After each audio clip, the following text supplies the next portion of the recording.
Andrew Garfield lied his butt off. He lied to E.T., he lied to Fallon, he even lied to his former co-star Emma Stone, who played Gwen Stacy in The Amazing Spider-Man 2.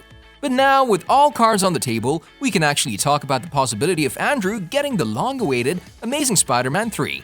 Don't swipe or click away, because here's how The Amazing Spider-Man 3 is about to blow your mind.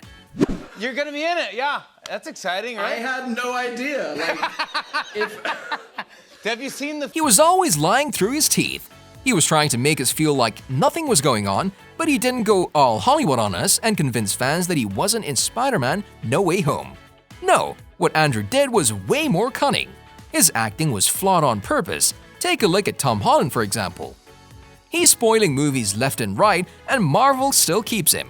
Why? Because he creates buzz. A buttload of buzz. Fans start talking about the movie, soon enough the media picks it up, and before you know it, the story that the new Spider-Man movie will feature all three actors from the franchise gets to every corner of the globe.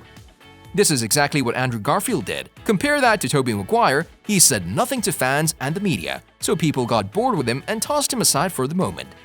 Where did the attention go? Andrew Garfield and his quote-unquote weak convincing skills. Andrew Garfield lied about it as much as he could, and looking at the interviews from today's perspective, we have to say that the man had it pretty rough. I feel like I'm in a game of werewolf, and I'm just saying I'm not the werewolf.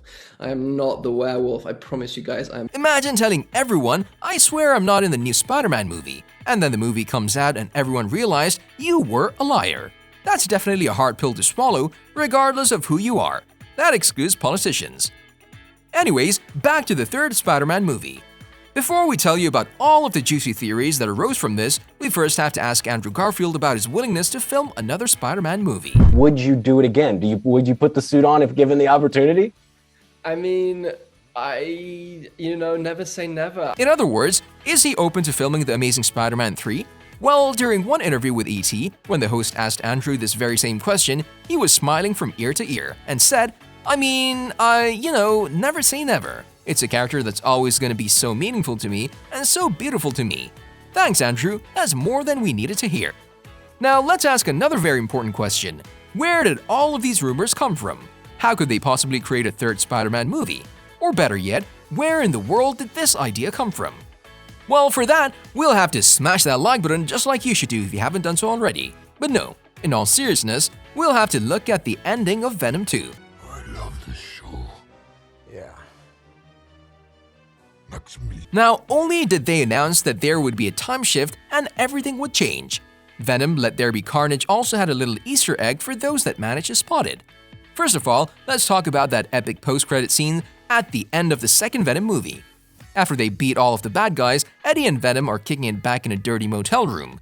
His symbiote starts talking about this thing called the hive mind. The creature revealed that for billions of years, their species have evolved together and they share all of the knowledge. Eddie didn't really understand what he meant, so Venom decided to show him.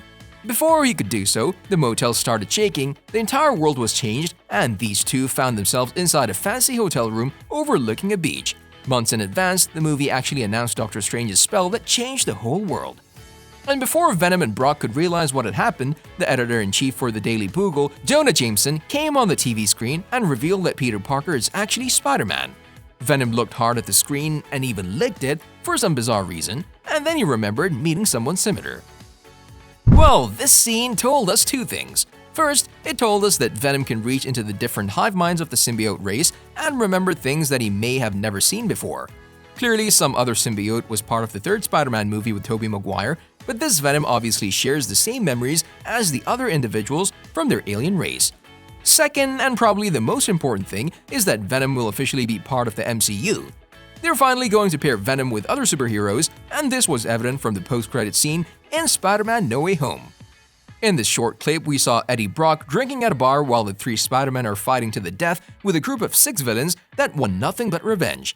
Then, before he and Venom leave without paying the bill of course, the camera pans to the bar where Eddie was sitting. Right there on the table, we see a little black blob of the symbiote.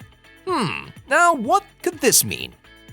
Well, since Tom Holland didn't get his touch with the black symbiote like Tobey Maguire did in 2007 and even in No Way Home, some of the fans understood this to mean one thing.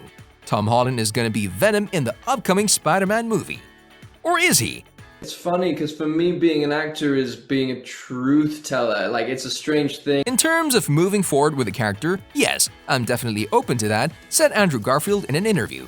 And again, it would have to be something very unique, very special, and of service to an audience, of service to the character. I think there's something playful and unique and odd and unexpected to be done. I'm not sure what that is, but if we could figure that out, it would be so much fun. Add to this the fact that the writers created an extensive storyline for Garfield's Peter Parker, and you get an idea as to why he would be the perfect candidate to star in the next Spider-Man movie. After this, the writers of No Way Home, Chris McKenna and Eric Summers, revealed that Andrew Garfield wanted his Peter Parker to be coming out of a very dark place in this 2021 movie. Andrew wanted his Spider-Man to be completely devastated, broken, and as close to the edge as possible. The writers proposed they create an extensive background which explains in depth what his character went through after the death of Gwen. The actor was ecstatic and told them he would love to have an entire backstory to base his character on.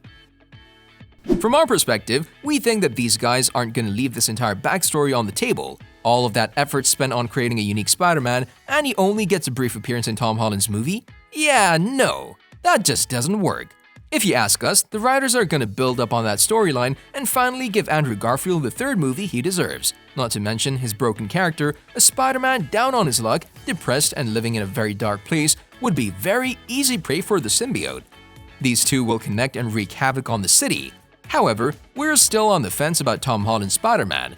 They can't just throw him to the side, can they? Peter, what's going on? Ready to play God. They don't have to throw him to the side. They can give Andrew Garfield his own movie, pin him against Venom, who will entice him by promising to pull him out of his pit of despair. Once they become one, Andrew Garfield's Spider-Man could try to reach out to Tom Holland's Peter Parker for help. Once they come into contact, Andrew Garfield could pass on the symbiote to Tom Holland's character. Since he lost the Spider-Man suit Tony Stark gave him, he could use Venom's quote-unquote reinforcements. After that, Garfield's Peter will try to fight Holland's Peter so he can free him from Venom's grasp.